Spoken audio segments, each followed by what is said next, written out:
나오죠. 봤고 투표의 역설 앞부분에서 봤죠. 투표의 역설이 발생한 이유, 선호의 봉오리, 어느 방향으로 움직이든 선호가 낮아지는 점, 다봉형 선호, 투표의 역설 발생, 단봉형 선호, 투표자 C의 X, Y선으로 서로 바꿈, 투표의 역설이 발생하지 않은 안건 Y가 채택, 앞에서 봤죠. 투표의 역설과 선호 관계 한번 해보죠. 이런 거는 사례를 구체적으로 설명했으니까 이런 거 넘어가죠. 그 다음에 다수결제의 한계에 대한 대책, 초과 득표제와 점수 투표제, 다수결제, 바람직한 사회적 선택을 이끌기 위한 수단이다. 그래서 투표에서 의사결정을 해야 되니까. 다수결제의 한계, 어떤 한계점이 있는가 봅시다. 첫째, 투표의 모순을 초래할 우려가 있다. 둘째, 소수파의 보호가 곤란하다. 그죠? 쪽수가 문제죠. 쪽수가 부족하면 부족한 대로 살 수밖에 없는 것 같아요. 민주주의 국가에서는 부족한 대로 쪽수로 결정을. 이렇게 쪽수로 결정한다고 해서 바람직한 방향으로 가느냐? 꼭 그것만은 아닌 것 같아. 근데 어쩔 수 없잖아요. 다른 뚜렷한 민주주의를 제일 먼저 실시해가지고 했던 나라가 옛날에 히랍시대잖아요. 히랍시대 있잖아요. 히랍시대. 그리스, 로마 그때의 민주주의를 했잖아요. 그때 그 민주주의의 희생양이 누구였죠? 소크라테스였지. 인민재판에 의해서 그냥 다수결에 의해서 처형으로 결정되고 그랬잖아요. 소크라테스가. 근데 소크라테스가 도망을 안 갔잖아요. 도망을 안 갔잖아요. 제자들이 스승님 뒤에 저기 길 열어놨으니까 오늘 이쪽으로 해서 가시죠. 그럼 뭐라 하죠? 소크라테스가 나 안 가. 소크라테스 항상 뭔 얘기를 했냐면 저 위에는 이데아 세계가 있고 나는 현실이 있고 내가 죽으면 내 육체와 정신은 분리돼서 육체는 썩어져 우수물질로 가지만 정신은 저리 간다 했거든. 그렇게 평생을 광장에서 설교를 했는데 가르쳤는데 마지막 저 민주주의 국가에서 다수결에 의해서 사형 선고를 딱 대중 재판에 받고 나니까 제자들이 도망가라 하니까 도망가면 자기가 한 얘기가 안 맞잖아요. 그동안. 그래서 죽음을 그대로 선택하잖아요. 내가 봤을 때는 그래서 성인이 난 거야. 세계 4대 성인 중에 한 사람이 소크라테스잖아요. 근데 소크라테스 제자인 플라톤과 아리스토텔레스는 소크라테스보다 내가 봤을 때 더 똑똑했어. 그리고 책도 많이 쓰고. 소크라테스 책 한 권도 안 썼어요. 누가 다 써준 줄 알아요? 플라톤이 그냥 적어서 제자들이 해서 나온 거지. 근데 플라톤이나 아리스토텔레스는 성인이 안 들어가잖아요. 왜 안 들어간 줄 아세요? 거기도 사형 선고 받았어. 플라톤도. 옆에서 와가지고 이쪽 가시죠. 갔잖아. 살기 위해서. 그러면 자기가 평생 동안 얘기했던 입으로 떠들고 강의했던 설교하고 강의했던 그 내용하고 자기 철학하고 죽음을 앞두는 데서는 자기를 버려버리잖아요. 그러니까 성인이 안 된 거지. 우리 모두는 아마 다 플라톤급 아니겠어요? 여기에 소크라테스급이 나오면 또 성인이 되겠지. 나를 놓고 보면 나는 플라톤급도 안 된 것 같아. 그죠? 그러니까 그 사람들은 더 똑똑하고 더 훌륭했지만 성인이 못 되고 자기의 철학과 신념을 지킨 사람은 성인이 되잖아요. 그래서 내가 봤을 때는 소크라테스가 성인의 축이 된 것 같아요. 왜냐하면 자기가 생각하고 제자들을 가르치고 한 것하고 자기 삶하고 일치했잖아요. 그러니까 성인이 된 거지. 근데 다 그 밑에 제자들은 플라톤은 죽음을 피해서 도망갔잖아요. 성인이 안 된 거지. 그런 차이가 있는 것 같아요. 뭔 얘기하다 그러죠? 민주주의 그래서 플라톤이 그랬잖아요. 이런 민주주의는 필요 없어. 그럼 자기의 스승을 죽이는 이게 민주주의가 아니다 이런 게. 이런 대중민주주의는 이런 건 필요 없다 이런 게. 필요 없다. 플라톤이 그랬잖아. 그게 이제 여기 이제 다수결제의 한계를 얘기하면서 이제 이렇게 사례를 들었습니다. 셋째, 선택 대상에 대해서 개별 투표자가 갖고 있는 선호의 강도가 반영 안 돼. 선호의 강도가 반영 안 돼. 그래서 이에 대한 대안이 나온 게 초과 투표제, 점수 투표제, 투표결의 제휴 뭐 이런 것들이에요. 이런 것들이에요. 이거에 대한 대안이 그렇게 어떤 정책을 놓고 한 사람이 한 표를 행사해야 되는데 거기다 가중치를 줘서 하는 것들이잖아요. 근데 이 말을 잘못하면은 정치 바닥에서 이 말 잘못하면은 가중치에서 배제된 사람들한테 월매를 맞는 거죠. 월매를. 그렇잖아. 인격 있는 사람은 우리 민표인데 그런 거 있어요. 보죠. 자, 초과투표제. 초과투표제. 정책 대안이 몇 개 있습니까? 5개 있어요. 이게 10개인가 아니라 지금 5개잖아요. 5개라고 써놓고 10개라고는 정신 나간 사람 같아요. 5개인데 10개라고 썼잖아요. 정책 대안이 5개가 있어. 그러면 거기에 선호 등급을 매기는 거야. 자, 정책 대안 1에 대해서 1부터 5까지 있는데, 자, 1이 이 사람은 선호 등급 1이 1정책이 첫 번째, 5정책이 두 번째. 그게 아닌가 보다. 1이 계속 나오네. 이게 읽어보면서 다시 착각했어요. 이게 선호가 아니다. 3 점수네. 점수를 부여하는 거죠. 정책 대안 1에 대해서 1점을 부여하고 2에 대해서 5점을 부여하고 3에 대해서 4점을 부여하고 하나 둘셋넷 4에 대해서 4점을 부여하고 5에 대해서 2점을 부여했다. 그런 의미겠죠. 점수 비하네. 점수. 정책 대안에 점수를 부여하니까 사람의 인격에 대해서 차등을 두는 건 아니네. 그죠? 그렇잖아요. 정책에 대해서 점수만 부여했다. 누가? 내가.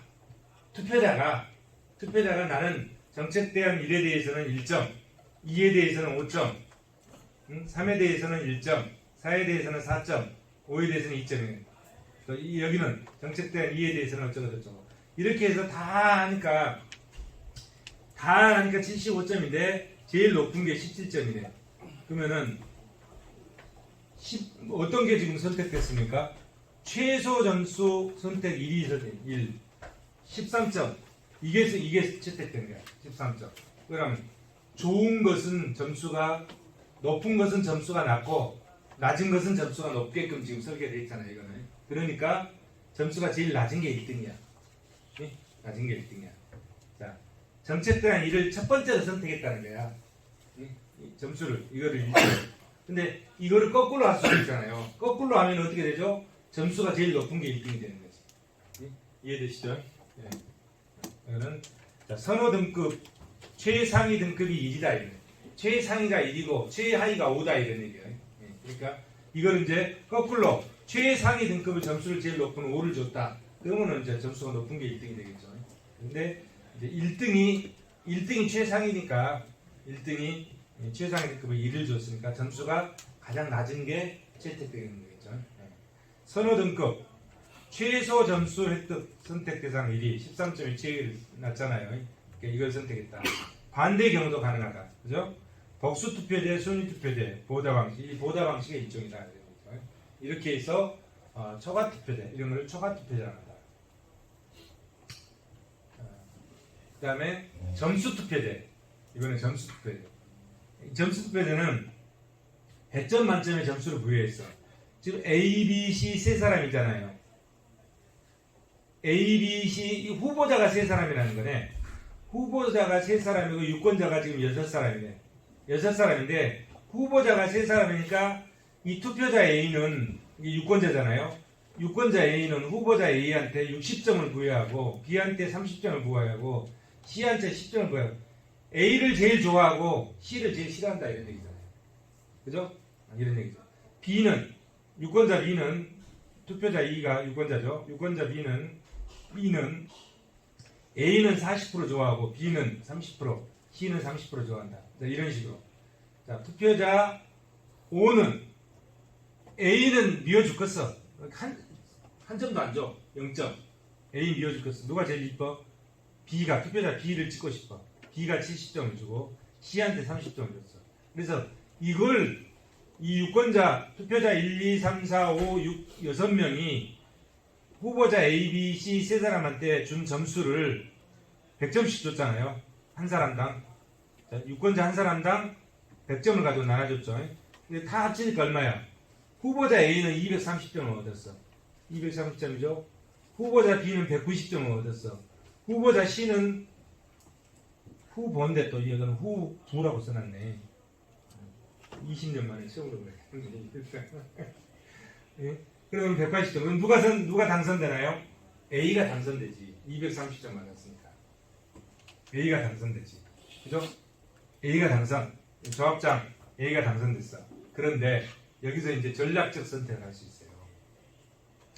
자, 투표자 5가 만약에 이러한 내용을 알고 있다면 이 결과치를 투표자 5라는 사람이 정보가 공개돼서 이 결과를 알 수 있다면 투표자 5는 A가 밀어줄 거단 말이야. A 0점이잖아요. 투표자 5는 A가 밀어줄 거는데 A가 당선되네. 그죠? 제일 미운 사람이 당선됐잖아.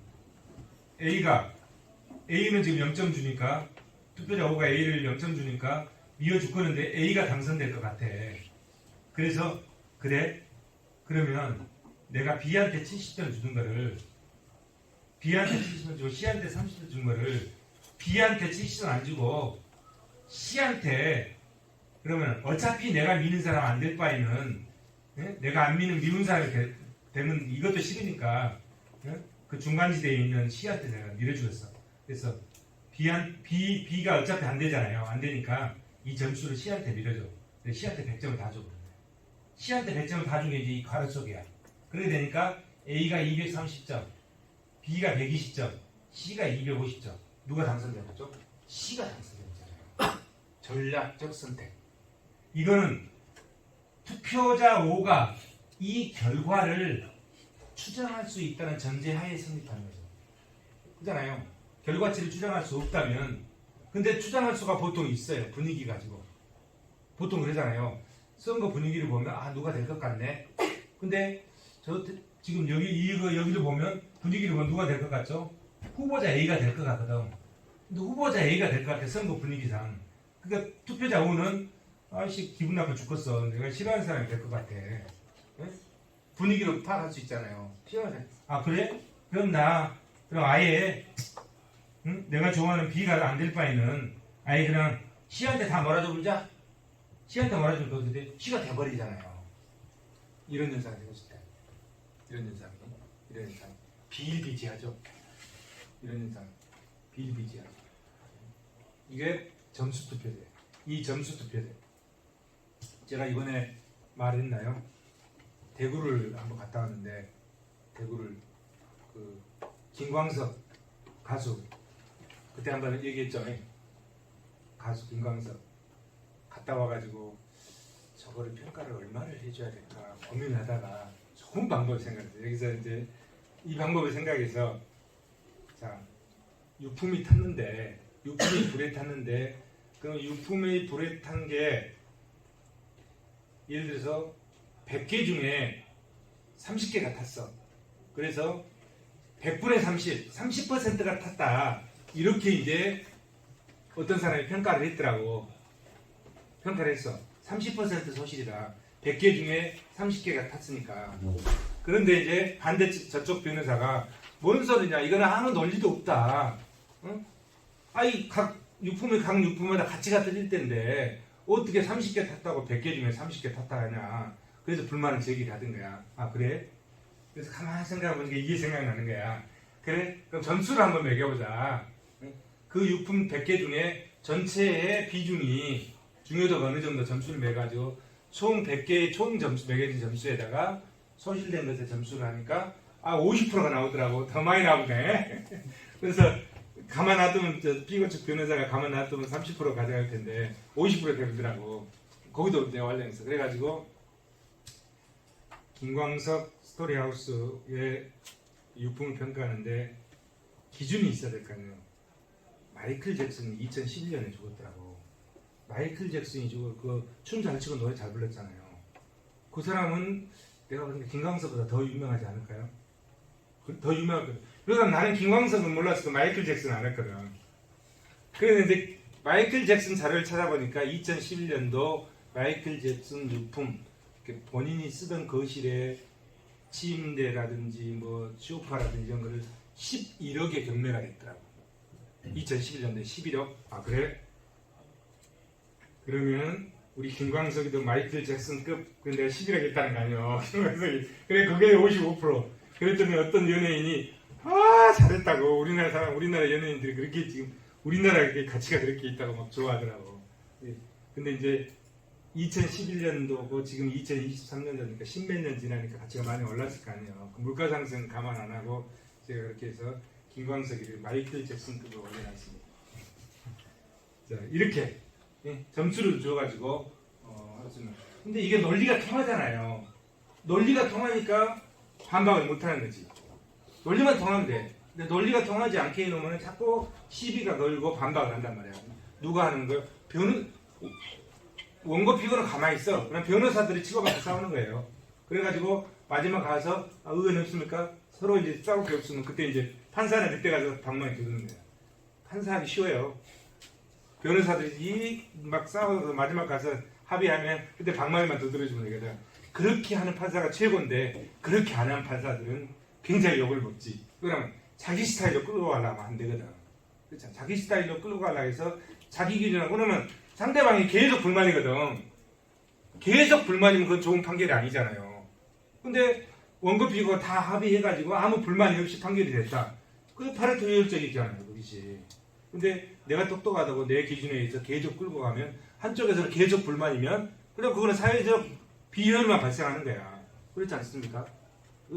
그게 경제적인 효율성은 숫자로 가지고 우리가 보지만 사회 현상에도 그게 파레토 효율성을 그대로 발휘한다.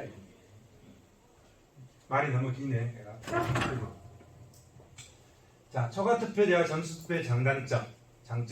다수결제가 초래하는 순환성의 문제를 해결할 수 있다. 다수결제가 초래하는 순환성의 문제. 아까 투표의 액설 이거 해석에 이 점수투표제나 초과투표가 그거를 해결할 수 있다 이런 얘기네. 그다음에 선택 대상에 대한 투표자의 선호 강도를 잘 반영한다. 그죠? 그다음에 소수파의 의사를 존중하는 강력한 수단이다. 단점으로는 첫째, 선택 대상들에 부여된 최종 점수 동점 발생 가능하다. 그렇게 되면 우선순위를 매길 수 없다. 그치? 동점이 발생하면. 둘째, 선택 대상에 대한 투표자의 선호가 기수적 표시를 가정했다. 근데 그게 비현실적이다. 기수적 표시. 그죠? 세 번째, 투표자들 간의 담합 등 전략적 선택이. 아까 전략적 선택이 있잖아요. 한 사람이 투표자 5가 그러니까 당사자가 바뀌어버리잖아요. 이런 현상이 생긴다. 이게. 상대방 투표에 따라서 최선의 선택대안이 못 되는 결과, 왜곡되는 결과가 나올 수 있다. 넷째, 두 제도 모두 복잡하고 그 운영에 많은 소요비용이 든다. 이런 것들이. 다섯째, 점수 투표제의 경우 각 투표자에게 얼마만큼의 총 점수를 부여해야 하는가의 결정이 현실적으로 쉽지 않다. 자, 보행과 블랙 모형. 투표의 거래와 제휴. 투표 거래 이게 하나고 제휴 또 이게 다른 거잖아요. 자, 가정 보행과 블랙 모형에서 선택 대상에 대한 투표자들의 선호의 강도의 차이가 없고 선호 강도가 비슷하다는 겁니다. 의사 표현은 연관성 없이 서로 독립적으로 결정하고 투표 행위는 불연속적이며 선호의 강도가 같다면 편익의 합이 손실의 합보다 크다. 편익의 합이 손실의 합보다 크다면 그거는 파레토 효율성을 충족한다. 이게 보행과 블랙 모형이다. 만약에 또 선호의 강도가 다르다면 파레토 효율성을 충족하지 않는다. 그 다음에 이게 누구죠? 뷰캐넌과 털럭의 모형. 과정. 투표자들이 선택 대상에 대한 선호의 강도가 상이하고 이거 틀리죠? 과정이 틀리잖아요. 이거는 선호의 강도의 차이가 없는데 선호의 강도가 상이하고 투표 행위는 단속적이지 않고 연속적이다. 여기는 불연속적이라는데 여기는 연속적이라고 했잖아요. 연속적이다. 이럴 때 완전한 표의 교환 행위, 교환 이후 파레토 최적 선택이 가능하다. 완전한 표의 교환 행위는 선택 대상에 대한 투표자들의 선호 강도가 상이하고 투표 행위가 연속적일 때. 부분적 폐허 교환 행위. 이 경우는 투표의 거래와 제휴가 있다. 완전한 교환 행위가 현실적으로 불가능하다면 부분적인 폐허 교환 행위를 통해서 투표자들 간에 타협을 할 수 있다. 그것이 투표의 거래와 제휴다.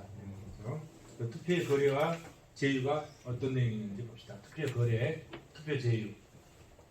투표 거래, 소위 얘기하는 정치적 결탁이라고 한다. 투표 거래를 정치적 결탁,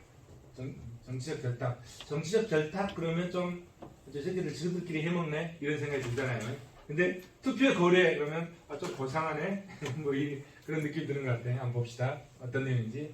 다수결제에서 승자의 입장인 다수파들이 얻게 되는 편의가 합계. 승자들의 편의가 합계. 승자들이 얻는 편의가 합계. 그 다음에 패자의 입장인 소수파들이 얻게 되는 비용의 합계. 승자의 편익의 합계와 패자들의 비용의 합계. 근데 어느 게 더 크나요? 승자의 편익의 합계보다 패자의 비용의 합계가 더 크다 이런 얘기야. 승자의 편익의 합계보다 패자의 비용의 합계보다 더 크다. 더 적다. 승자의 편익의 합계가 패자의 비용의 합계. 그러니까 패자들이 엄청나게 피해를 보고 있는 그런 상황이겠죠. 승자의 편익의 합계와 패자의 비용의 합계를 비교해가지고 패자의 비용의 합계가 훨씬 더 크더라 이런 얘기야. 그 가치가 이런 경우에 이제 통한다 이런 얘기. 이런 경우에 이 정치적 결탁, 즉 투표 결의가 합리성을 갖는다 이런 얘기예요. 패자의 비용의 합계가 월등히 클 때, 그럴 때 정치적 결탁이 통한다 이런 얘기예요. 이럴 때 사회적으로 효율성 정지를 도모하기 위한 목적으로 모든 투표자가 동일한 교섭력을 갖고 있는 경우 가능한 행위다. 제의와 달리 개별 대안을 놓고 우선순위를 결정하는 경우에 발생한다. 개별 대안. 이 제의는 묶음이야. 여러 가지를 묶어가지고 그냥 거래를 하는 건데 이 투표 거래는 개별 대안, 건건이 한다. 건건이 개별 대안을 놓고 우선순위를 결정하는 경우에 발생한다. 그 행위 전보다 행위 후의 사회 후생을 증진한다. 이렇게 해서 만약 이런 조건이 있을 때 승자의 편익 합계보다 패자의 비용 합계가 월등히 클 때 이 투표 거래를 하게 되면 어떻게 됩니까? 이 패자들의 소수파들의 후생이 월등히 증가하잖아요. 이랬을 때 사회의 후생이 증가한다.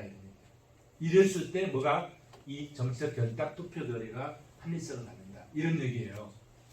자, 이런 조건일 때 이게 합리성을 갖는 거야. 근데 승자의 편익의 합계가 패자의 비용 합계보다 만약에 반대다. 그러면 이거는 진짜 나쁜 거지. 이 반대의 경우니까 나쁘다. 반대의 경우에 이 조건에 위배되는 반대의 경우에 이게 이루어지니까 저 새끼들 도둑놈이고 저 새끼 나쁜 놈들이지. 이해되시죠? 그러나 피해자의 비용의 합계가 월등히 커. 소수파들이 피해가. 이럴 때는 정치적 결탁을 통해서 투표 거래를 하게 되면 이 소수파의 사회우선이 월등히 증가함으로써 전체적인 사회우선이 증가한다. 이럴 때 정치적 결탁이 필요하다. 이런 얘기예요. 그렇잖아요. 소수파는 이길 수가 없는데 어떻게 할게요? 소수파는 이럴 때 투표 거래가 정당성을 갖는다. 이해되시죠? 네. 근데 승자의 편익의 합계가 패자의 비용의 합계보다 더 클 때 이럴 때는 저들끼리 해먹는 나쁜 짓거리지. 그렇다 이런 얘기죠. 자, 사회 극대화의 행위, 다수결제의 한계를 보완하고 사회 우선을 극대화시키는 방법이다. 대안의 반대자도 부담을 요구하고 참여자의 이익만 고려해서 불공평성이다. 다수결제에 불가해서 불가능한 공공재를 공급할 수 있다. 그렇죠? 다수결제에서 불가능한 공공재, 그러니까 이 소수파들이 원하는 공공재를 공급할 수 있다. 이런 얘기죠. 정치적 결탁을 통해서. 그래서 공공재에 그런데 이거는 이제 경제적 의미로 보면 공공재의 과잉 공급에 해당된다. 과잉 공급이고 비효율성이 발생할 수 있다. 경제적 의미로 보면. 그에 비해서 제휴는 대안의 묶음이야. 끈끈이 하는 게 아니라 여러 가지를 묶어가지고 거래를 하는 것이 제휴다. 연합. 대안의 묶음을 놓고 선택을 결정할 때 발생한다. 개별 안건들이 묶음에 해당하는 정강 또는 강령에 대한 선택이다. 제휴를 활용해서 대안의 묶음 채택에 성공했다면 대표자가 상의하고 강도의 선호의 강도가 반영돼서 대표자가 상이하더라도 반영되고 대안의 묶음을 결합한다. 결합해서 거래를 하면 이게 능란한 정치가다. 그 행위 전보다 행위 후에 사회 우선을 증진시킨다는 보장이 필요하다. 사회 우선이 전체적으로 증진시킬 때 정당성을 갖는다 이런 얘기겠죠. 선택 대상에 대한 선호 강도를 반영하는 장점이 있다. 대안의 반대자도 부담을 요구하고 참여자의 이익만 고려하는 불공평성이 발생할 수 있다. 다수결제에서 불가능한 공공재를 공급할 수 있다. 이것도 역시 공공재가 과잉 공급돼서 경제학적으로 보면 비효율성이 발생한다. 근데 사회적 측면에서 보면 사회는 효율성만 가지고 가는 게 아니잖아요. 공평성을 가지고 가잖아요. 이거 소수파의 이익을 보장하는 공평성을 실현할 수 있다. 자, 다수결제에 의한 대책, 점수 투표제. 이거는 앞에서 봤으니까 비슷한 유형이에요. 넘어가고. 자, 대의제 민주주의. 우리나라는 대의제 민주주의를 채택하고 있죠. 대의제 민주주의. 우리가 직접 갈 수 없기 때문에 우리가 대표자를 뽑아가지고 국회에서 국회의원들이 법안을 제정하고 예산을 심의한다 이런 얘기죠. 대의제 민주주의. 뭐 여러분들이 더 잘 알고 있으니까. 장단점만 한번 봅시다. 장단점. 대의제 민주주의의 장점. 많은 개별 국민을 대신해서 정치가에 의해 투표와 관련된 비용을 절약할 수 있다. 장점. 비용 절약할 수 있죠. 비용은 투표자에게 정보를 제공하는 과정에 소요되는 것이다. 정책에 관한 정보를 획득하는 데 드는 비용, 획득된 정보를 투표자에게 전달하는 데 드는 비용, 투표자가 그러한 정보를 흡수, 소화하는 데 드는 비용, 이런 비용을 절약할 수 있다. 그래서 이에 비해서 단점으로는 개별 국민의 선호와 정치가의 선호가 불일치한다. 국민들의 선호와 정치가의 선호가 불일치한다. 그럴 수 있죠. 그렇죠. 근데 이 국민들의 선호를 보고 정치를 해야 되는데 결국은 당선되고 나면 관료 자신의 효용을 극대화한다든지 정치가 자신의 효용을 극대화하는 방향으로 이루어지는 경우가 가끔 있죠. 다 그런 경우는 아니지만.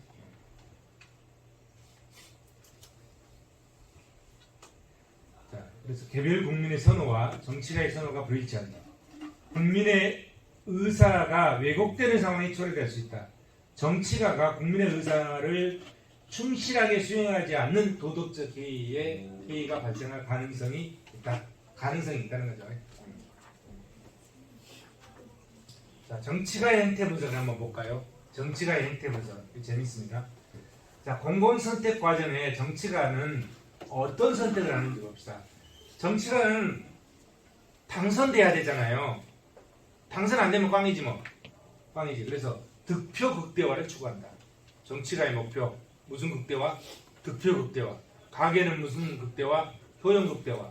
기업은 무슨 극대화? 이윤 극대화. 정치가는 득표 극대화. 그래야 당선되잖아요. 그래야 당선돼. 득표 극대화. 그래야 당선되고 결국은 정당의 목적은 뭐예요? 정권을 장악하는 거죠. 정권 창출하는 거잖아요. 당선을 목표하는 거죠. 자, 정치가의 목표는 뭐다? 득표 극대화다. 이 가정이죠. 이 가정 하에 이제 이 논리가 성립하겠죠. 이게 이제 다운주 모형인데 공공선택 과정에서 정치가가 보이는 행태를 설명하는 대표적인 연구다. 정치가와 납세자는 자신의 이익에 따라 행동하는 존재다. 행동의 합리성이에요. 투표자로부터 더 많은 지지표를 얻어서 권력을 장악하기 원하는 정치가는 투표자의 눈치를 보고 행동한다. 그렇죠? 투표자의 눈치를 언제까지? 당선될 때까지. 당선되고 나면 자기 마음대로 하다가 또 다음 선거 되면 그때는 또 이제 그때 좀 또 바뀌죠. 이건 투표자의 눈치를 보는 행동을 한다. 그렇죠? 자, 다운주 모형의 과정에서 첫째, 정치가는 정권 창출을 위해서 지지표를 극대화하는 목적으로 행동한다. 득표 극대화다.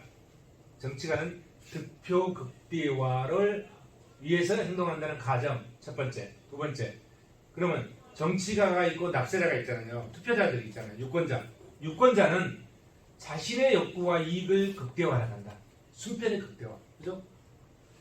경제 주체인 자기와 기업은 자기 편이 순편의 극대화를 한다. 그에 비해서 정치가는 득표 극대화한다. 이 두 가지 정치가와 그를 뽑아주는 유권자 그 양 측면의 조건을 이런 가정을 놓고 모형을 만들었던 거죠. 모형의 내용, 정치가의 목적, 투표자가 선호하는 공공재의 규모를 제시한다.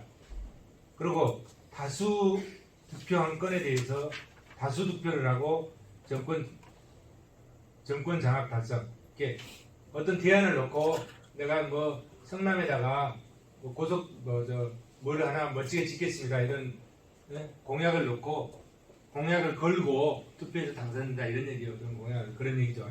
그렇게 해서 당선된다. 정치가의 득표 극대화.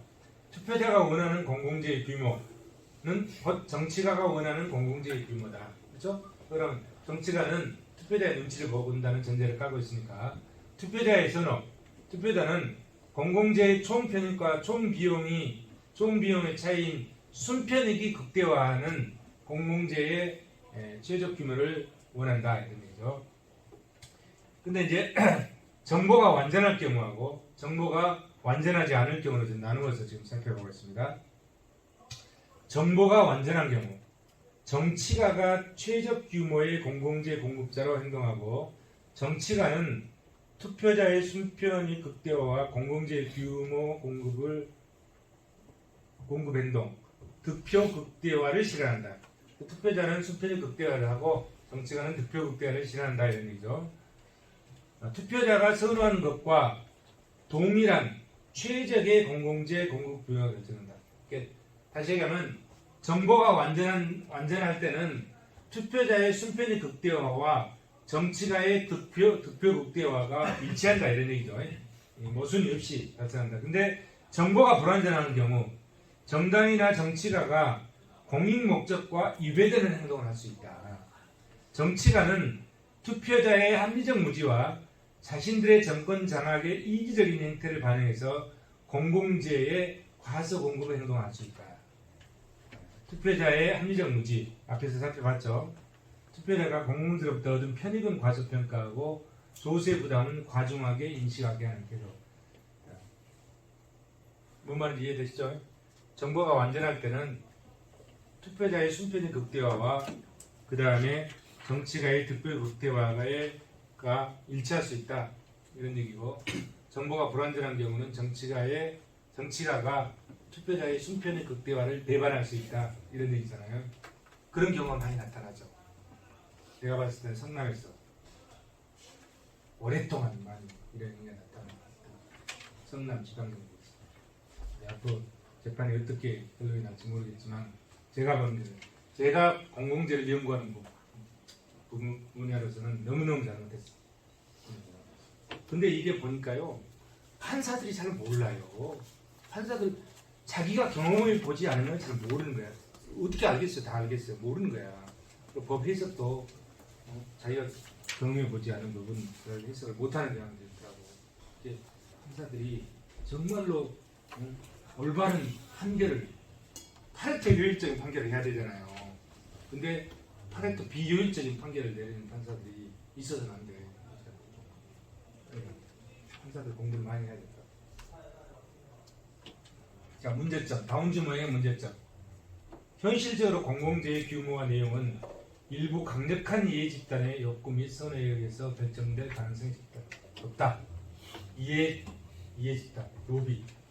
둘째, 정치가는 차기 집권을 위해서 전략적으로 투표자의 공공 욕구를 완전히 충족시키지 않을 수 있다.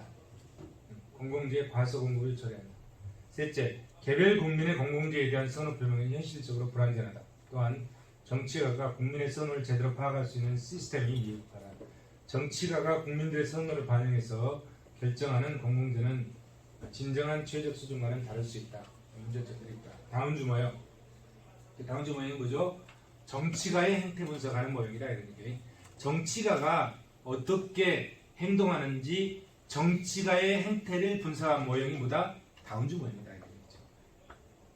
이번엔 이제 관료의 행태 분석이에요. 관료의 행태 분석 누가 있어? 베버가 있네. 베버 리스카넨이 있네. 자, 관료. 행정을 담당하는 부처의 집단. 공공재 공급에 책임을 지고 있는 부처의 집합체. 관료. 행정부처를 얘기하는 거죠. 베버는 관료는 국가 목적과 모순 없이 효율적으로 그 직무를 수행하는 공복이다. 국민에 대한 공복이다. 또는 봉사자, 사심 없는 행동자로서 행동해야 된다. 우리나라에 여기서 이제 공직으로 가실 분도 계시겠죠. 공직으로 가시게 되면 그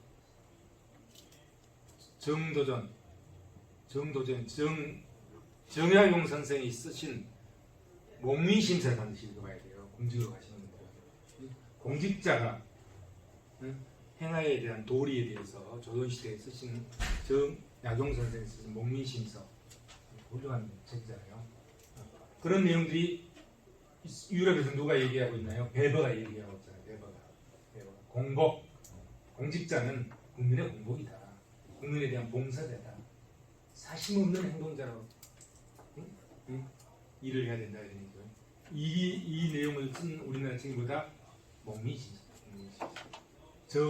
정약용 선생이 쓰신 조선 후기의 목민심서. 자, 관료의 행태 분석은 누가 분석했나요? 니스카넨이 분석해요. 니스카넨. 관료는 자기의 효용을 극대화한다 이런 얘기야. 네? 내가 봤을 때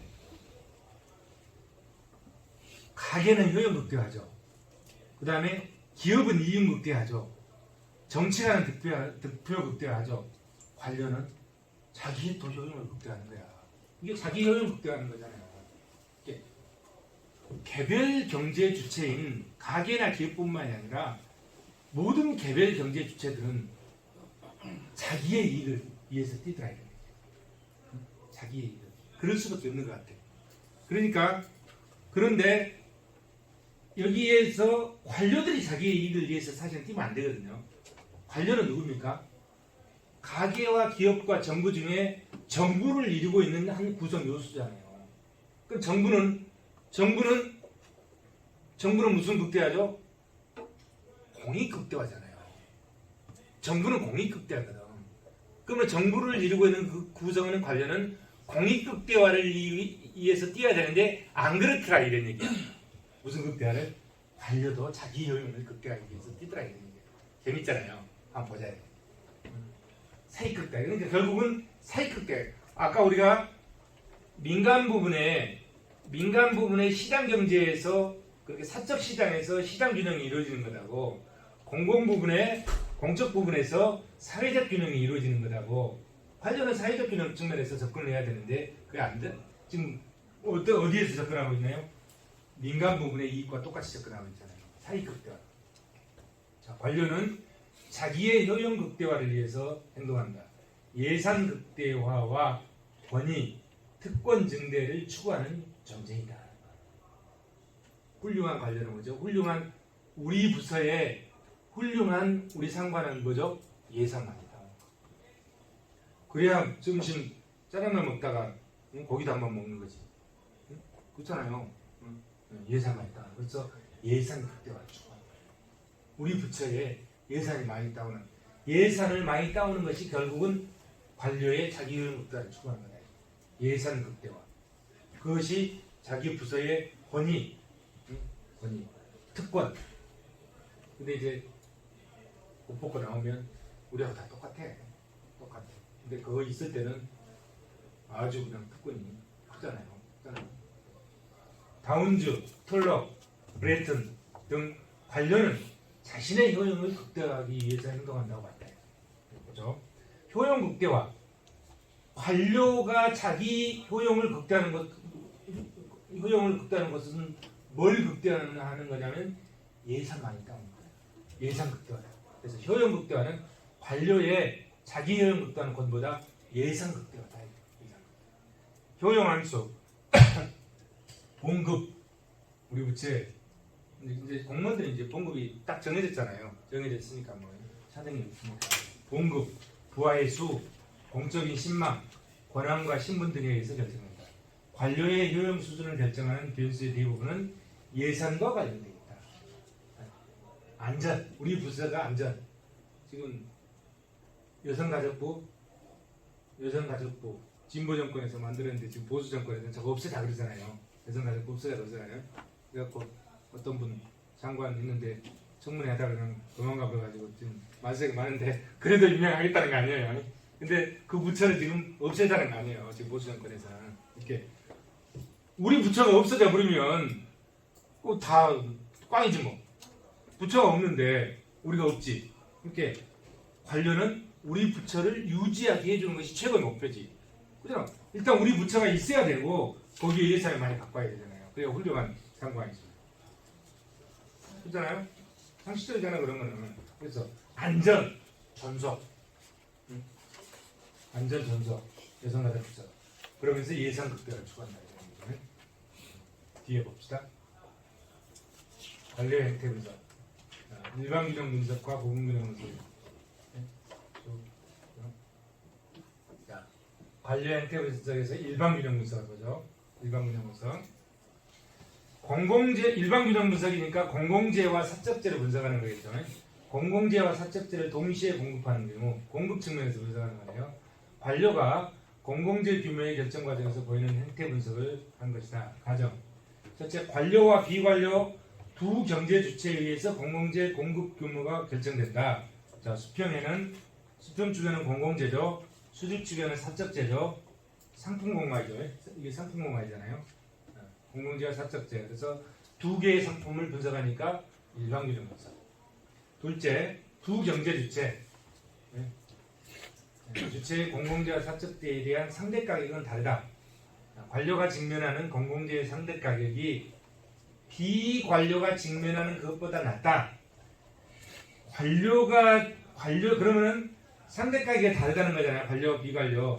그러면 예산선의 기울기가 다르다는 얘기잖아요. 그러면 여기서 보면 자, 관료의 가격선, 비비선. 비비선이 어디죠? 요거다. 비비선. 관료, 비비선. 관료의 가격선. 아까 관료는 뭐라고 그랬어요? 관료가 직면하는 공공재의 상대 가격이 비관료의 그것보다 낮다. 관료는 비비선이잖아요. 비비선. 그 다음에 비관료는 AA선. 그리고 관료의 상대 가격이 비관료의 상대 가격보다 낮다고 그랬잖아요. 관료가 직면하는 공공재의 상대 가격이 비관료의 그것보다 낮다. 관료. 이게 관료, 비관료. 따라서 관료는 비관료보다 상대적으로 많은 공공재 공급을 요구한다. 그래서 여기 보시면 자, 여기가 관료의 예산선, 비관료의 예산선. 예산선의 무차별 곡선이 이렇게 접혔잖아요. 이렇게 접혔는데 무차별 곡선이 이렇게 접혔는데 자, 관료는 여기서 접갔고 비관료는 여기서 접했죠. 비관료는 공공재를 이만큼만 원한다 이런 얘기야. 관료는 공공재를 이만큼은, 그러니까 관료가 공공재를 더 많이 원한다 이런 얘기야. 공공재를 더 많이 원한다. 자, 이거로 이해되시죠? 이거로 더 많이 원한다. 그런 뜻이고. 자, 효용 극대화. 비관료 이해있죠. 이해있죠. 비관료. 그 다음에 관료 이비점. 관료 이비점. 관료는 비관료보다 더 많은 공공재를 선택한다. 관료 이비점의 선택. 여기죠. 비관료 GA. GB점. GA보다 더 많은. 관료가 비관료보다 공공재를 더 많이 원한다. 직관적으로도 알 수 있잖아요. 아까 말씀드렸듯이 관료는 무슨 극대화한다? 자기 효용 극대화하고 예산을 극대화한다. 예산을 많이 따오려고 그러고. 그래서 공공재 예산을 많이 따오려는 거예요. 우리 부서가 일을 해야 돼. 그럼 뭔가를 예산을 많이 따와서 공공재를 공급을 해야 돼. 그런 측면에서 직관적으로도 관료가 공공재를 더 많이 공급하고자 하는 노력을 하는 거죠. 이것이 증명이 되잖아요. 이런 얘기다. 이게 관료의 행태 분석. 일반 균형 분석이죠. 그다음에 부분 균형 분석을 봅시다. 부분 균형 분석. 자, 공공재만 놓고 가격과 비교하는 거죠. 부분 균형 분석은 수평층의 공공재, 재화를 놓고 수직축에 가격을 놨잖아요. 자, 부분 균형 분석. 공공재만을 대상으로 해서 그 공급 구매의 결정 과정에서 공공재가 보이는 행태를 분석을 하고 있다. 관료의 목표. 관료는 자기 부채의 예산 규모를 극대화하는 것이다. 관료는 예산 규모를 극대화하는 것이다. 예산의 총편익이 그에 따른 비용보다 더 크다. 총편익이 그에 따른 비용보다 더 크다면 최대 예산 규모 확보를 추구한다. 관료는 예산 규모 극대화를 추구한다. 이런 얘기죠. 편익이 비용보다 크다면 예산 규모의 극대화를 추구한다. 그래서 GA 공공재 구조. GA가 어디죠? GA가 이거네. 일단 이게 뭔 선인가부터 봅시다. 공공재 가격이니까 이게 수요곡선이죠. 공공재에 대한 이게 수요곡선이죠. 공공재에 대한 수요곡선. 이거는 공공재에 대한 공급곡선이죠. 예, 수평측이 공공재고 수직측이 가격이니까 이거는 수요곡선이고 공공재에 대한 수요곡선. 공공재에 대한 공급곡선. 수요곡선과 공급곡선이 만나는 이점에서 공공재가 최적으로 공급된다. 이런 의미잖아요. 그래서 최적 공공재 공급 수준은 G스타다. 이래요. G스타. G스타인데 관료는 어디를 요구하느냐? G스타를 요구한 게 아니라 훨씬 더 5에서 GB까지 여기를 요구할까? 관료가 요구하는 공공재 공급 수준 GB다. 그래서 GB의 공공재 규모, 총 편익과 총 비용이 일치한다고 가정하면 관료는 이걸 설치한다. 총 편익과 총 비용 일치. 총 편익 어디죠? 총 편익은 요만큼 되네. 총 편익과 총 비용은 이거잖아요. 총 비용 이거죠. 그래서 이 편익과 이 비용이 일치하는 게 이 점이잖아요. 이 점. 그래서 최적 수준은 여기인데 최적 수준은 G스타인데 총 편익과 총 비용이 일치하는 선까지 관료는 예산 극대화를 추구한다. 그러니까 어떻게 되죠?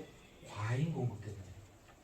적정 수준이 G스타인데 여기만큼 GB만큼 과잉 공급된다. 효율적 예상 규모는 G스타인데 현실적 선택은 GB를 선택한다. 결론. 허용 가능한 최대의 예상 규모로서 효율적인 예상 규모, 순편이 극대화 예상 규모인 G스타보다 크다. G스타보다 GB가 크죠. 관료가 비관료보다 더 큰 예상 규모를 선호하는 것은 예상 규모가 커질수록 관료의 효용이 증가하기 때문이다. 그래서 관료는 자기 효용 극대화를 추구하고 자기 효용 극대화는 것보다 예상 규모를 극대화를 추구하는 것이다. 이런 얘기죠. 관료의 행태 분석. 재밌죠? 신기하잖아요. 어떻게 관료가 국민의 공복으로서 충실하게 일만 할 줄 알았더니 보니까 그게 아니잖아요. 이론적으로 이렇게 설명이 되잖아요.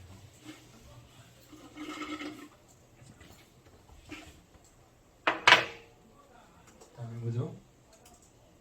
이번엔 리스카넨. 자, 관료의 행태 분석에서 리스카넨 모형을 보죠. 자, 리스카넨 모형. 임으로 설정한 편익함수와 비용함수, 관료가 선호하는 공공재 규모의 결정 과정을 설명하고 있다. 예산 규모의 극대화.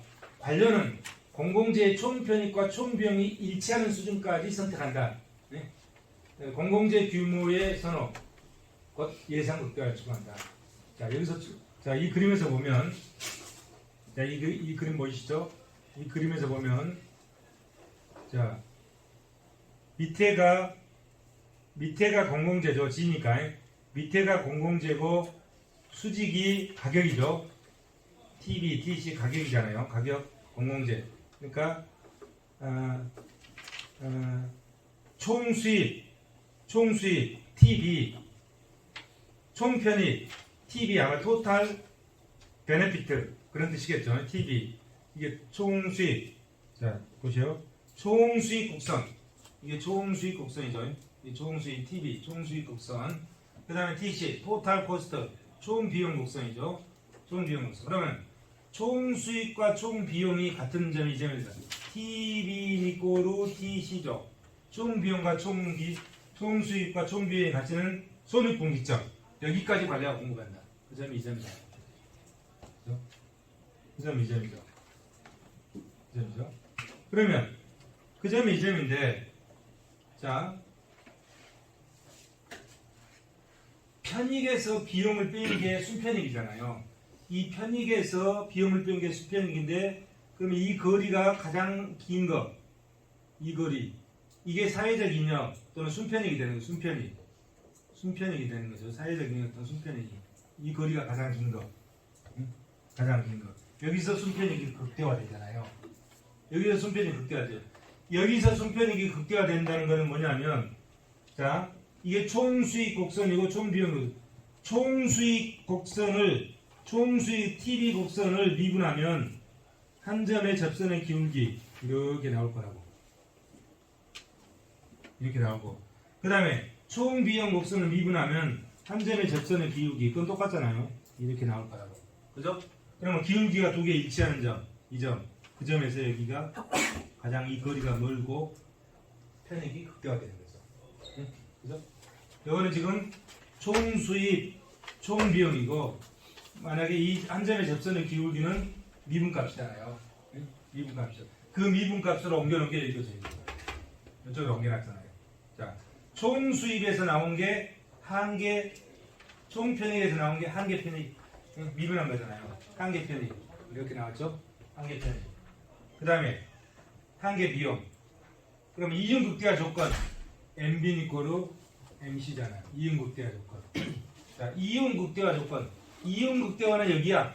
이거는 사회적 최저점이지. 근데 관료들은 어디까지 간다는 거예요? 관료들은 여기까지 간다는 거 아니에요. 사회적 최저점이 여기인데, 응? 관료들은 여기까지 간다. 그죠?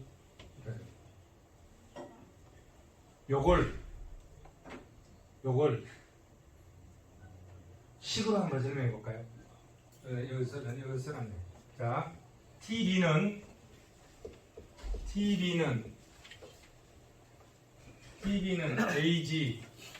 AG 마이너스 BG 제곱 이렇게 되잖아요. 이게 총편익이지. 총편익. 이게 총편익이고, 총비용은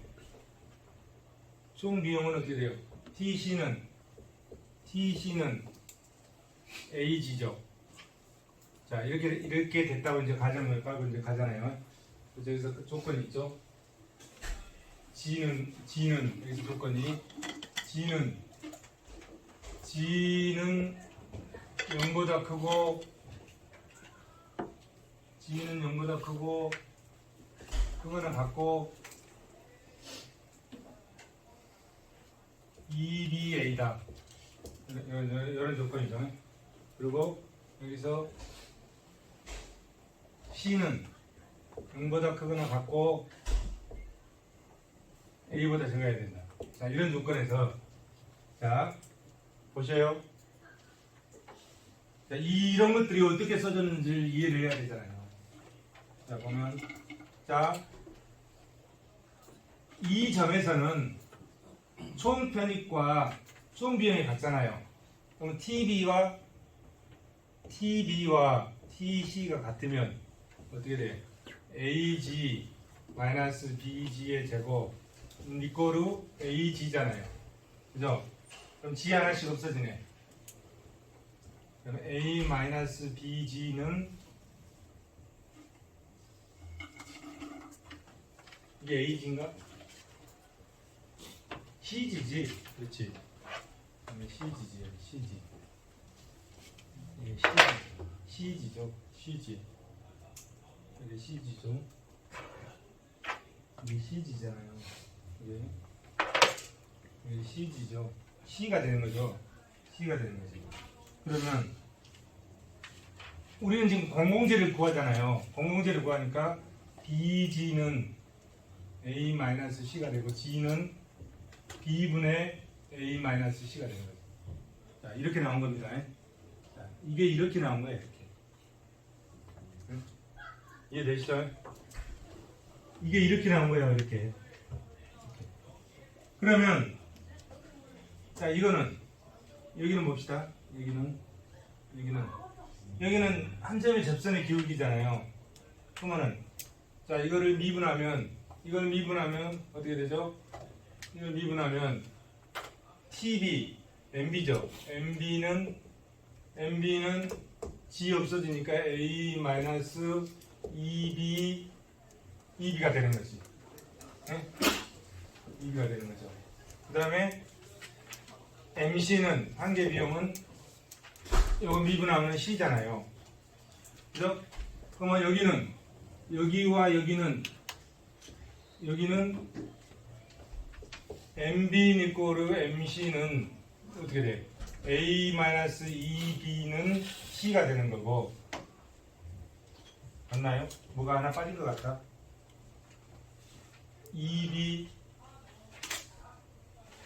EBG가 하나 더 들어가야지. 여기 G가 있어야지. EBG 이렇게 되잖아요. 그죠? 그러면 EBG는 A-C가 되고 G는 EB분의 A-C가 되죠. 그게 이거잖아요. 이거. EB분의 A-C 이렇게 나온 겁니다. 보고 있나요? 이게 이렇게 나온 거예요. 이것들이 어떻게 나왔는지. 여기도 마찬가지로 여기는 MR 이꼴 MC잖아요. MB 이꼴 MC니까 요거 미분함값 MC 이꼴 MB가 이거잖아요. 이거 미분함값. 요것과 요거 일치하죠. 그 다음에 미분 안 하고 TB는 TC 손익분기점 그 값이 이거잖아요. 그거 요거 이해되시죠? 그렇게 나온 겁니다. 그래서 여기에 나와 있는 이 조건식을 가지고 이 그림들이 나온 거예요. 그냥 여기에 무조건 써진 게 아니라 저 식에 의해서 써졌다는 거 이해되시죠? 결론을 내고 관료의 예상 극대화, 공공재 허용의 최대 규모, 총 편입총. 관료는 여기까지 가야 여기까지, 공공재는 여기까지 원하는 거야. 요거. TB는 이꼴 TC니까 총 편입과 총 비용이 같으니까, 응? 손익분기점이에요. 관료는 여기까지 원하고, 그 다음에 사회적으로 최적점은 뭐다? MB는 이꼴 이윤극대화는 MR 이꼴 MC잖아요. 그 최적점은 여기다. 사회적 최적점은 여기인데 관료는 훨씬 더 많이 공공재를 원한다. 이렇게 설명한 게 뭐다? 니스카네 모형이다. 정치가의 득표 극대화, 관료의 예산 극대화, 정치가의 득표 극대화.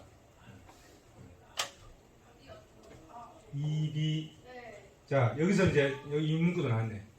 그럼 여기는 관료는 여기를 원하는데 사회적 최저점인 EB분의 A-C 이거는 정치가의 득표 극대화. 아까 앞에서 정치가는 곧 납세자들이 납세자들이 순편이 극대화하고 정치가와 득표 극대화하고 이것이 정보가 완전하다면 그것이 일치한다고 했죠. 정보가 완전하면 뭐합니까? 거짓말할 수 없잖아요. 거짓말할 수 없기 때문에 정치가가 납세자의 의사를 그대로 갖다 반영하는 거예요. 근데 정보가 불완전하면 속이는 거지. 응? 속이도 모르잖아요. 속이도 모르는 거지. 아까 앞에서 봤잖아요. 정보가 완전한 경우, 정보가 불완전한 경우. 정보가 완전하다면 정치가의 득표 극대화는 납세자의 순편의 극대화와 일치한다. 그럼 납세자의 순편의 극대화는 뭐야? 우리 국민들의 MR 이꼴 MC지. 이윤극대화를 추구할 거 아니에요. 사회적 최저균형 그게 여기다 이런 얘기예요. 여기. 그래서 정치가의 득표 극대화는 여기다. 근데 정치가가 정보가 불완전하면 여기가 아니라 어디 간다? 관료의 예산 극대화 쪽으로 치친다. 이해되시죠?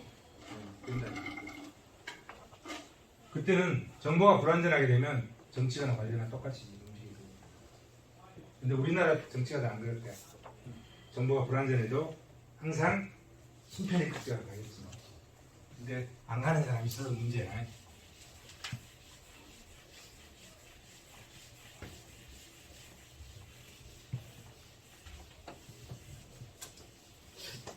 자, 이게 시간이 너무 많이 걸리네.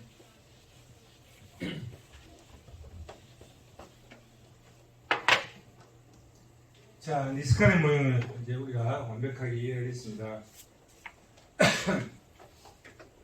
이것도 이제 앞에서 이어지는 건데, 여기 뭐 4b분의 a의 제곱, 2b분의 a, 아까 그런 식으로 풀어서 해보면 됩니다. 니스칸의 편익 함수, 여기 앞에 있는 그릇이 그대로잖아요. 그래서 2분에서 적용해 보면 나오겠죠. 이러면 넘어가죠. 계속 나오네. 자, 이거는 비형함수, 총비형 곡선, 한계비형 곡선. 아까 결론치를 설명했기 때문에 그걸 설명하는 중간 과정에 나오는 내용들이거든요. 중간 과정의 기초적인 내용들이니까 살펴보시기 바랍니다. 또. 자, 아까 총편익, 총비용. 자, 요거는 손익분기점. 요거는 차이가 가장 많은 이 부분은 순편익이 극대화되는 점. 그래서 이 높이를 갖다가 그대로 이러면 0이잖아요. 0이니까 여기도 0이고 제일 이 편차가 크잖아요. 그러니까 제일 높고 이 편차만큼을 그대로 갖다가 이 밑에다 그린 거죠. 그린 거다 이렇게. 이 안에는 순편익이죠. 순편익. 그래서 이것도 순편익이죠. 그래서 이거를 순편익 곡선. 뭐 이렇게 표현할 수 있는 거죠. 참고.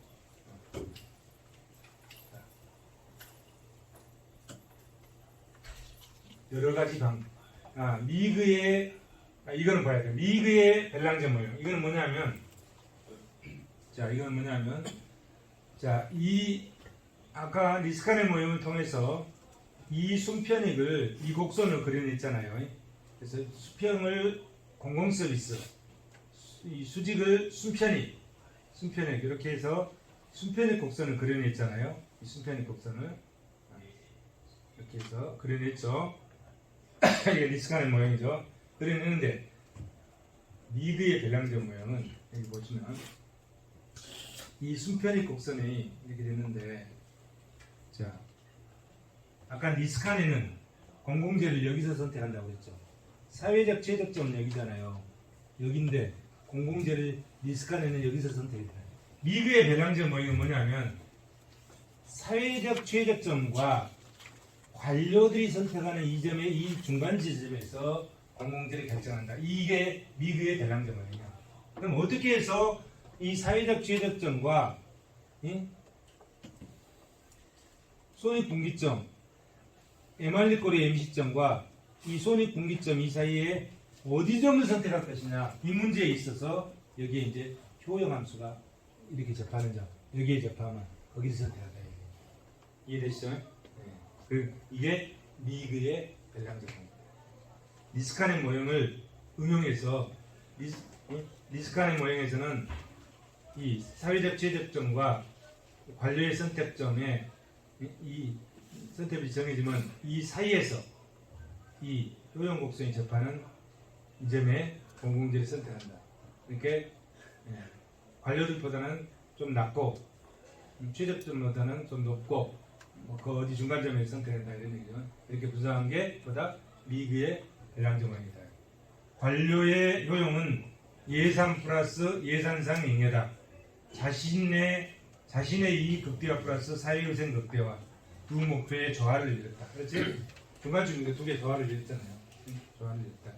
이 점은 사회적 효용 극대화, 이 점은 자기의 효용 극대화잖아요.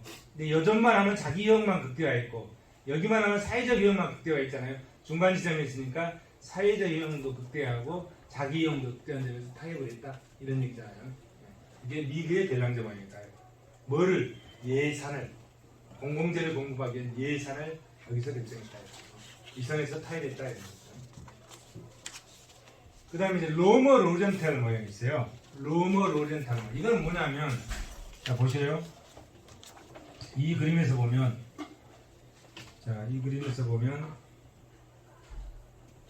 자, 이 그림에서 보면 사회적 최저점은 여기잖아요.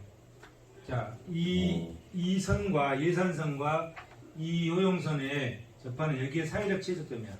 공공재를 요만큼 예산을 여기서 확정하는 것이 바람직하다 이런 얘기야. 여기서 확정하는 게 바람직한데 관료들이 어떤 행동을 하냐면 이것이 이 함수가 이렇게 U0가 U1으로 이렇게 왔잖아요. 이렇게 왔죠? 왔어. 그러면은 여기를 선택했잖아요. 여기를 너무 많이 선택했거든. 자, 원래 바람직한 예산은 여기인데 여기를 여기에 접하니까 여기를 선택하게 됐어. 초과 공급이잖아요. 초과 예산이잖아요. 여기를 선택하게 됐어. 그러니까 국회에서 이게 행정부처에서 제시한 예산이 여기까지 온 거예요. 그래서 국회에서 보니까 이놈들 봐라. 너무 많이 선택했네. 신청했네. 안 돼. 그러니까 어디로 가냐면 같은 예산선이 여기까지 가버린다. 이게 열이 간다. 이렇게 떨어져. 그러면 여기 선택한 게 이쪽으로 줄어든다. 이렇게. 네? 그러면 사회적 최저점보다도 훨씬 더 줄어들어 버리잖아요. 이거는 선택할 수가 없잖아요. 이건 누구도 손해야. 이건 선택할 수가 없어. 근데 이론상으로 여기를 선택해야 되잖아요. 여기나 요용이 똑같으니까 같은 요용선이잖아요. 여기나 요용이 똑같으니까 여기를 선택 못한다면 여기를 선택해야 되는데 여기는 선택할 수가 없어. 그러다 보니까 어떤다?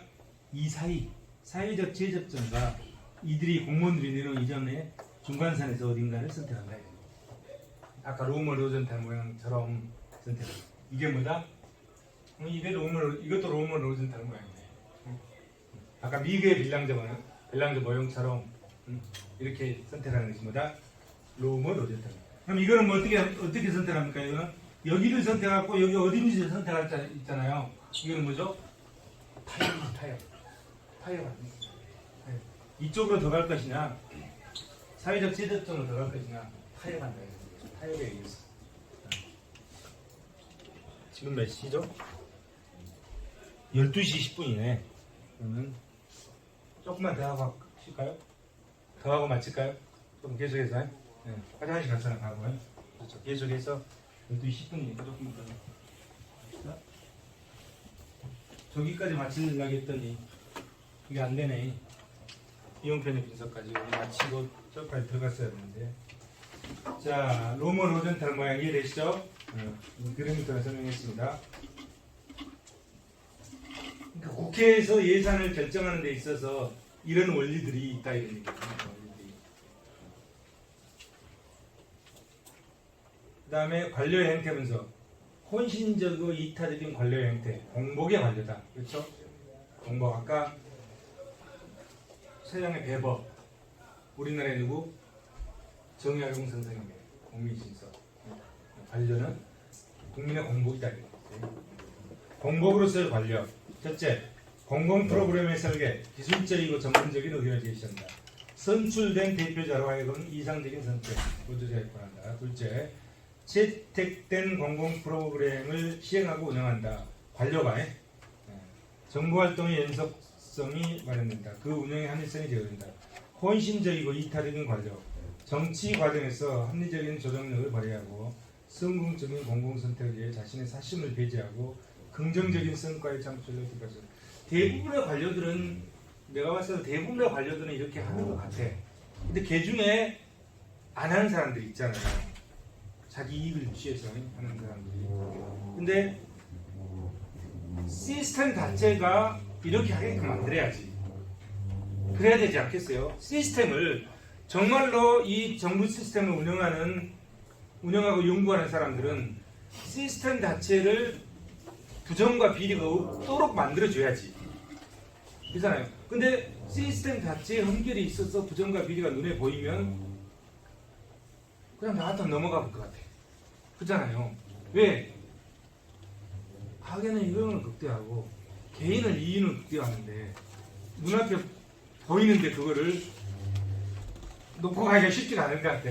여러분들은 아마 다 그냥 놓고 사심없이 갈 텐데 나같이 이제 사회에 그냥 살 만큼 산 사람 그냥 잘못 갈 수도 있을 것 같아.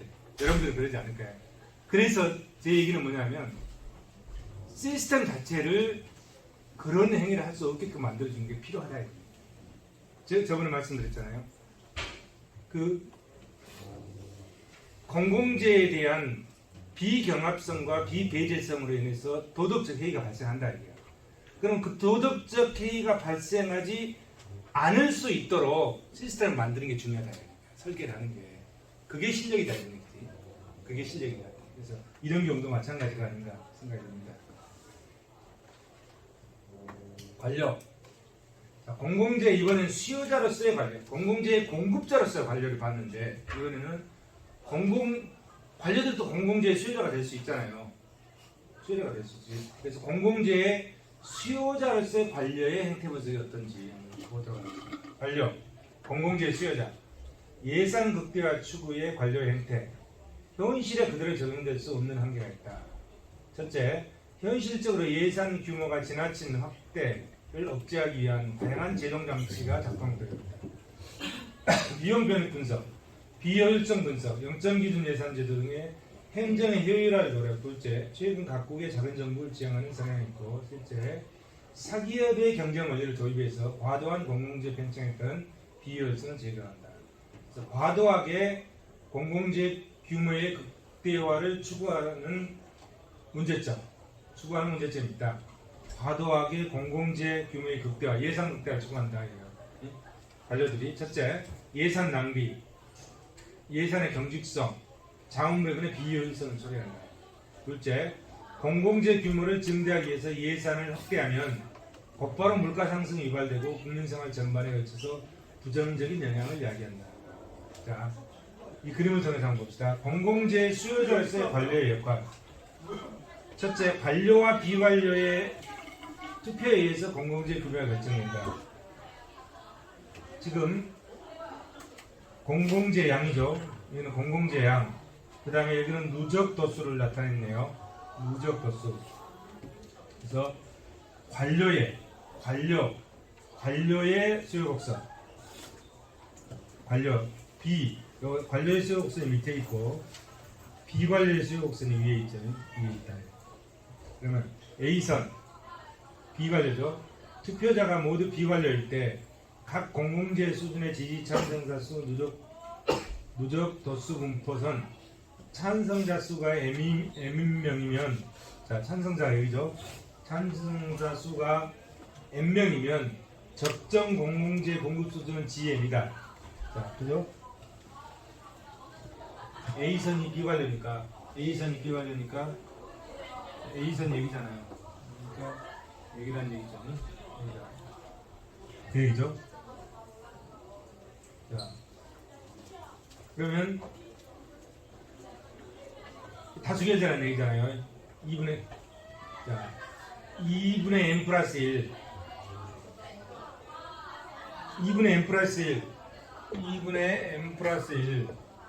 예를 들어서 100이다. 그럼 2 나누면 50이잖아요. 이렇게 딱 구분이 안 되니까 그냥 플러스 1이 하는 거예요. 과반 이상이 되게끔 하기 위해서 플러스 1을 해준 거죠. 에서는 GA의 공공재 수준을 선택한다. 자, 여기인데 다수결제는 여기를 선택한다는 거잖아요. 여기를 선택한다. GA의 공공재 수준을 선택한다. 그 다음에 B선 관료가 투표자로 참가한 경우 각 공공재 수준의 지지 찬성자 수 누적 도수 분포선은 B선은 상대적으로 더 큰 규모의 공공재 공급. B선은 과반 다수결제에서 여기를 선택했다. GB를 선택했다. 관료가 여기는 관료선, 여기가 관료선, 비관료선. 관료가 비관료보다 더 큰 공공재 규모를 선택했다. 이거는 관료, 이거는 비관료. 이렇게 여기도 공공재의 수요자로서의 관료의 역할에서도 관료가 비관료보다 공공재를 더 많이 원한다 이런 얘기죠. 원한다. 그걸 보여주고 있다 이런 얘기죠.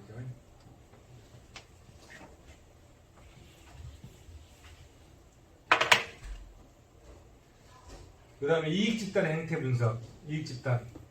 자, 제3에 의해 로비스트, 특수이해자 집단 등 이익집단.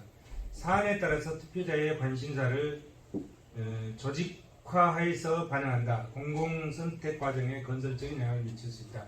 반면에 각종 이익집단은 자신들의 이익을 먼저 실현하고 공공재를 과잉 공급해서 효율적인 장벽을 제외한다. 문제점.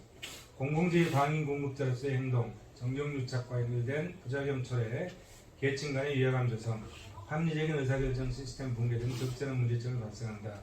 사례, 선박산업의 생산시설에 대한 특혜적 감가 상각 요청, 사업자 단체, 전국경제인연합회, 정경련, 한국경영자총연합회 등에 의해서 규제 완화 요구 등 그래서 이익집단에서 로비가 계속 이루어지죠. 우리나라는 근데 우리나라는 그 뭐죠? 우리나라는 로비가 합법화되어 있지 않죠. 미국은 로비스트들이 활동하는데 우리나라는 합법화가 안 돼 있어가지고 잘못하면은 법에 걸릴 수 있죠. 이익 집단 행태 분석에서 사익적 또는 개인주의적 접근, 다운즈, 부캐넌, 빅셀 등의 예상 규모 결정 이론, 그 다음에 공익적 접근, 린드블럼, 컬럼 등 예상 규모 및 예상 구조는 전체 사회의 이익이라는 관점으로 결정되어야 한다는 입장이다. 국가를 독립적이고 유기체적 존재로 인식하는 데서 기인한다. 예산을 통한 후생의 극대화 원리를 포기, 집행 가능하고 실현 가능한 예산 규모와 예산 구조를 모색, 보다 현실적이라고 주장한다. 공익적인 접근은 대체로 증분주의 예산 편성 방식을 따른다. 중앙과 지방 간의 역할을 분산, 지방 분권적으로 예산의 편성, 정부의 결함. 시장 실패, 시장도 실패하지만 정부도 실패할 수 있다. 정부도 실패할 수 있다. 시장 실패로 인해서 정부 개입, 케인즈학파, 시장 실패 상황이 정부의 시장 개입으로 치유 가능하다는 입장이다. 그래서 예산의 증대, 예산 증대가 나타나죠. 그런데 정부 실패로 나타날 수 있다. 정부 실패. 공공부문 역시 결함이 있다. 시장 실패를 완전하게 치유하기가 불가능하다. 공공부문이 경제활동을 수행하는 데에 여러 가지 장애가 존재한다. 통화주의, 합리적 기대론, 공급측 경제학, 도시업과 공물가 등 경제 문제 발생은 정부의 지나친 시장 개입과 그로 인해 비대해진 정부의 비합리적인 형태에 의해서 발생된 부작용이다. 정부 결함에 대한 지적은 작은 정부를 지향하는 고전학파 계열이 케인즈학파의 시장 개입을 비판하고 공격하는 주요한 논거에 해당된다. 정부 실패를 초래한 요인들은 투자자의 합리적 무의, 투표자의 합리적 무지, 투표자의 근시안적 태도, 투표자 선호의 불충분한 반영, 각종 이익 집단의 존재, 관료제의 한계, 이런 것들이 정부 실패를 초래하는 요인들이 아닌가 봅니다. 요인들이 아닌가 생각됩니다. 투표자의 합리적 무지, 특정한 투표자, 공공선택 결과에 미치는 영향이 미미하다고 인식한다. 최적의 공공선택에 의해 필요한 정보 확보 노력, 이렇게 내 편의는 작게 평가하고 내가 부담한 조세는 크게 인식한다. 그럼에도 불구하고 그것을 인식하지 못하고 공공재를 많이 원한다. 이런 것이 투표자의 함정이 있다. 이런 얘기겠죠. 그다음 각종 이익 집단의 존재, 각종 이익 집단의 영향, 각종 이익 집단에서 자금 조달, 정치가 매스컴을 장악하고 투표자에게 영향을 미친다. 공공재의 적정 공급의 걸림돌로 작용한다. 이익 집단은 공공선택 과정에서 정치가에게 상당한 영향력을 발휘하고 자신의 이익을 위해서 정부에 대해서도 서슴없이 압력을 행사한다. 이익 집단. 그죠? 이익 집단. 근데 이 이익 집단들은 자신들의 이익을 위해서 하는 거잖아요. 그렇지 않을까요? 자기 집단의 이익을 위해서 하는 거지. 자기 조직에, 자기 조합에. 이렇게 국민 전체로 보면은 그거는 효율성을 상실하는 거죠. 당연한 거 아니에요? 국민 전체에 대한 효율성을 상실되는 거죠. 이익 집단이 활동함으로써 자기 조직의 이익을 많이 취해갈수록 국민의 세금은 더 낭비되는 거죠. 반대쪽으로 또 그럼 결국은 재정 투입이 되는 거니까 세금은 낭비되죠. 그래서 이익 집단의 활동이 국민 전체 이익을 위해서 하는 게 아니라 자기 집단의 이익을 위해서 하는 거라 얘기하는 것이죠. 그다음 투표자의 근시안적 태도. 투표자의 근시안적 태도. 투표자는 현실 편익만 추구하지 미래 편익을 무시하는 게 아닙니다. 투표자들 근시안적 선언에 봉하는 공공적 의무를 전달한다. 정치가들 득표 극대화, 공급되는 공공적 의무의 최적과 상리하다. 아까 정치가들은 정보가 완전하면 못 속이고 정보가 불완전하면 유권자를 속인다 이런 데 있죠. 관료제의 한계, 경비 절감 노력이 미흡하다. 공공재는 경쟁의 결여됨으로 시장 경제보다 경비 절감 노력이 미흡하다. 그죠? 가만히 있으면 월급 나오는데 일 열심히 해가지고 잘못하면 징계 맞아야 되는데 가만히 있으면 징계 안 맞는데 그죠? 그런 모순점이 있잖아요. 경비 절감 노력을 인정받지 못할 가능성. 현실적으로 관료가 경비 절감을 위해서 많은 노력을 기울여도 인정을 못 받는다. 이런 제약 때문에 관료는 자리 유지, 여긴 자리 확보에 치중하며 이에 따라 예상 기간은 팽창하는 양상입니다. 투표자 선호의 불충분한 반응, 불완전한 정보. 현실적으로 공공선택 과정에 참여하는 투표자들이 나타내는 공공재에 대한 선언은 완전하다고 보기 어렵다. 정보가 불완전하다. 정당에 의한 정치가의 행동 제약. 정치가는 자신이 소속된 정당의 기본 틀과 방침을 준수해야 된다. 투표자의 선호를 완전히 반영하는 행동을 할 수 없는 것이 현실이다. 선거에 소요되는 많은 비용, 이런 것들이 정부 결함을 발생하는 요인들이다 이런 얘기죠. 현실의 공공재 공급 수준. 공공선택 과정에서 이루어지는 현실의 공공재 공급은 어떤 수준일까? 공공재에 대한 다양한 선호가 반영되어 이루어지는 현실의 공공재 공급은 적정한가? 공공재에 대한 수요, 참여자들, 공공선택 과정에 참여하는 참여자들, 일반 국민, 정치가, 정당, 국회, 행정부, 여론, 각종 이익집단 등 다양한 선호를 반영해서 공공재를 공급하고 하는데 공공재가 과잉 공급될 수 있고 과소 공급될 수 있다. 자, 공공재의 과소 공급선, 이런 사람들은 공공재가 과소 공급된다고 주장합니다. 길브레이드, 머스그레이브 다운스, 만장일치. 자, 길브레이드, 의존효과 때문에 공공재가 과소 공급된다고 봤다. 의존효과, 뭔가에 기댄다 이런 뜻이겠죠. 사적재, 라디오, TV, 대중매체, 사적재는 많이 광고를 하잖아요. 광고를 한다. 충분히 홍보를 한다. 그래서 사적재는 적정히 공급된다. 그래서 공공재는 그럴 수 없으므로 과소 공급이 불가피하다. 그래서 갤브레이드의 이거를 의존 효과를 한다. 갤브레이드는 공공재가 이 의존 효과 때문에 과소 공급된다고 주장을 했고, 머스크레이브는 일반 국민은 공공재 공급에 대한 조세 납부 행위를 부정적으로 인식한다. 따라서 충분한 조세 수입의 확보가 용이하지 않기 때문에 공공재는 적정 공급 수준 이하로 공급될 수가 있다. 과소 공급된다. 이런 주장을 펴봤고, 다운주는 투표자가 충분하지 않은 정보를 토대로 공공재에 대한 자신의 선호를 표현한다.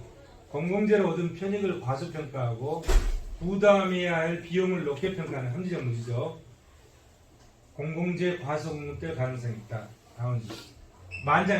만장일치도 공공재를 과소공급시키죠. 그러면 저거를 공공재를 공급해야 되는데 한 사람만 반대하면은 못하는 거죠. 만장일치제로 하기로 해놨다면 한 사람만 반대해도 못하잖아요. 그러니까 만장일치는 공공재를 과소 공급시키는 원인이 된다. 재정의 구조적 측면, 공공재의 이제 과다 공급선. 이러한 요인 때문에 공공재가 시장에서 적정 규모보다 많이 공급된다 이런 거죠. 어떤 것들이 있나 봅시다.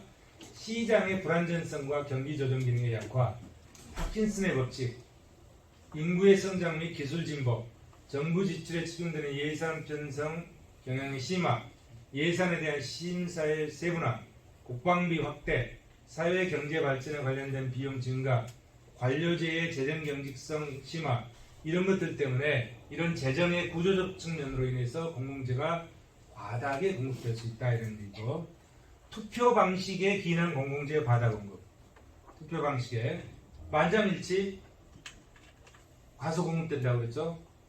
특정한 공공재 공급료는 과반수 찬성 결정, 과반수 오징어랑 과반수 되었잖아요. 따라서 만장일치라는 채택되지 않았을 공공재 공급도 과반수에 대해서는 금방 채택됩니다. 과반제들은 공공재를 과다 공급할 요인이 된다. 그래서 다수결제, 2분의 1 다수결제, 과반 찬수, 그건 마찬가지죠. 과다 공급될 요인이 된다. 그래서 공공재의 선호 시연을 위한 유인제도. 자, 이걸 이제 설명하려고 했는데 오늘 시간이 다 한데 앞부분에서 공공재 우리가 얘기할 때 공공재는 비배제성과 비경합성의 특성이 있다고 그랬잖아요. 그럼 비배제성과 비경합성의 특성으로 인해서 뭐가 있다고 그랬죠? 도덕적 해이가 생긴다고 그랬잖아요. 도덕적 해이 뭐야? 돈 안 내고 공공재를 소비하려고 하는 경향이 있다 이런 얘기야. 국민들이. 그러면 이거를 어떻게 제도적으로 방지할 것이냐, 방지할 것, 그거에 대한 문제. 그거. 공공재의 특성, 시장에서 선호파기 곤란하다. 사적자는 선호파기 가능한데 공공재는 선호파기 곤란하죠. 선호파기 곤란하기 때문에 공공재의 가격을 매기기가 어렵다. 선호파기 곤란하다. 그래서 공공재의 가격을 매기기 어렵고 공공재가 적정하게 공급되기가 어렵다. 그렇기 때문에 시장 실패가 일어난다. 시장 실패에 물건의 특성으로 일어나는 시장 실패 두 가지를 얘기했죠.